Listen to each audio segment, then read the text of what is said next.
Alright, in this clip we are going to be making a white chocolate latte.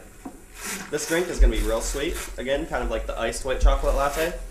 So this would probably be good for anybody who isn't really used to coffee and is looking for something a little more sweet so that you're not,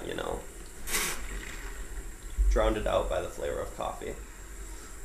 Also, this drink is not good for people with diabetes because it's got very high sugar content. Unless you're going to use sugar-free white chocolate, then you should be A-okay. But, alright, so we got our milk steamed, clean up the wand. We're going to start with our white chocolate.